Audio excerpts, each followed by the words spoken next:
The Figaro Haus was good preparation for the Mozart opera that we saw this evening, The Magic Flute. This was my first opera and I absolutely loved it.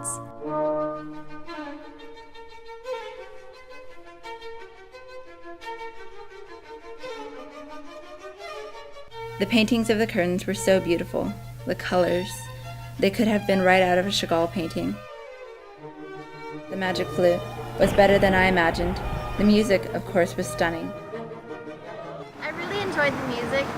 There were some parts that I didn't even know that came from Mozart. The sets were kind of interesting and confusing to me with the different props. It was kind of unusual to me, but you know, it was an experience, and I found that I liked the music most of all, more than the actual sets and props, I guess.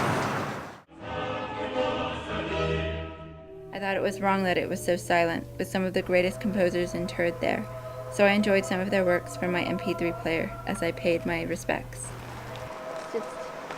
And it's terrible, you know, he couldn't afford a real grave. He's buried somewhere. This isn't even him. But it's great that somebody built a memorial to him. It's wonderful. I've never seen anything like it, especially seeing Beethoven, someone so famous, Mozart. Well, it's not really his cemetery, but it's really nice. And then especially I've also seen funerals going on. It was quite amazing, and you don't experience that back home.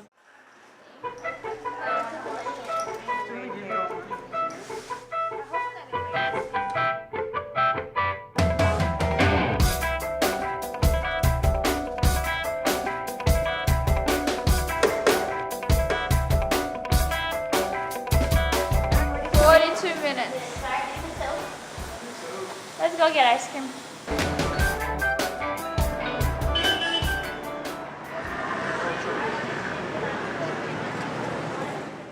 The most profound out of all the things that I saw was in Vienna when my brother and I went to the Naturhistorisches Museum, and you had all of these taxonomic figures and you saw this kind of evolution toward yourself. And it was at once both very humbling and then also exalting, because you're part of this great scheme of things, but you're small in this great scheme of things. And it was just this calmness that we were just able to be within, just in a relaxation, that we were in a place that moved us.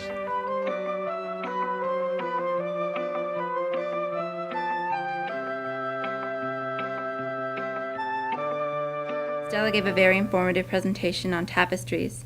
I hadn't realized how much there is to making one, or how incredibly intricate and colossal they can be. Technical definition of tapestry: it is a woven, decorative fabric, the design of which is built up in the course of the weave. There's two components, the warp and the weft. Okay? Now, the warp you can manipulate depending on what kind of finished product you want. Tapestry has been around for a long time. The earliest one to exist is in Egypt, in the tombs. Tapestries are found in burial sites, and we will see this in Chinese culture, Egyptian culture, and Peruvian culture of the pre-Columbian era. I think I liked the Vermeer the best when an artist was making a copy, I guess. It kind of like you had a chance to see art being made, and we're in the midst of all this art, so it kind of makes you think about like that this is actually like painted. I think we see the finished product, but we don't see the process.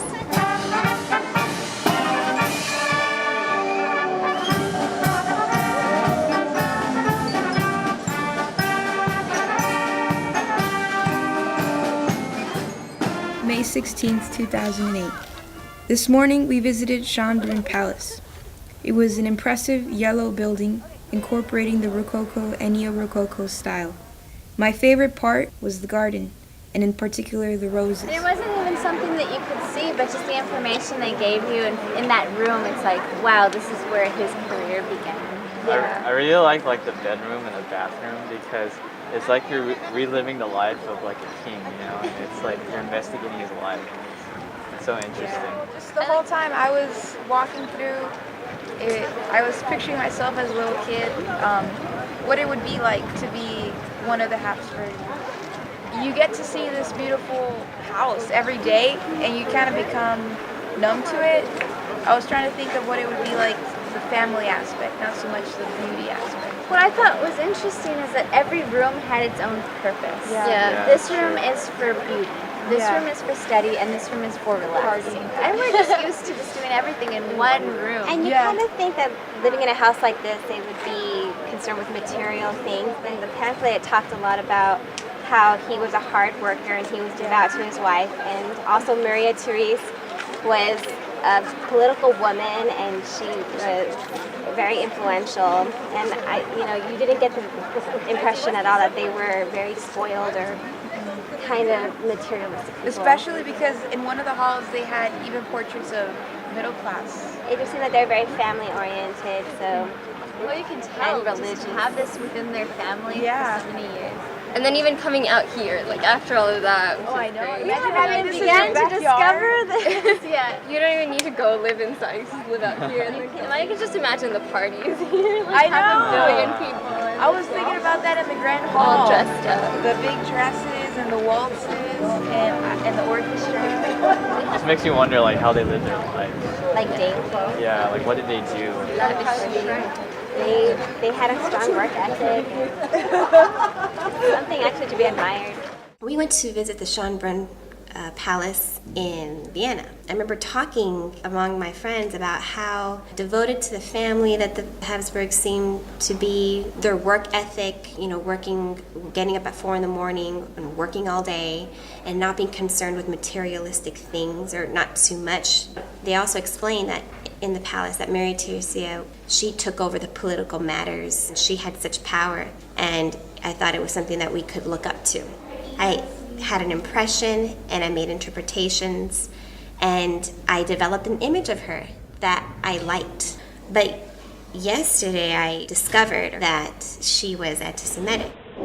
I did find out that she encouraged and promoted the brutality against the Jews and she instigated suffering. She was anti-Semitic. Murder, crimes against humanity. Instigated suffering, and it just takes another story to show you a different side of the same person, Extermination. Wanton destruction of cities. Murder. She encouraged and promoted the brutality against the Jews. The Hitler dynasty is charted so that the blame can be squarely placed on the guilty men whose evil plotting brought on years of world chaos and caused the deaths of millions of innocent persons. How many of you are believers? You have a religion? Any religion, Okay. just believers. How many of you grew up in a family with very few resources? Means your family had little money. Your values, your appreciations, your perceptions are altered by that identity and vice versa. Because I always heard that everybody hated Americans in Europe. So I thought we were going to be treated really badly, but we really weren't. Or like, I really wasn't. Right? When you go from the United States to Western Europe, it's very similar. Now, as we move a little bit more into Eastern Europe, you'll feel it more. And if you ever travel to, again, a high context country or a culture, or you go to a culture where the letters start looking different, they use a different alphabet system altogether, you're going to feel it a little bit more in Prague.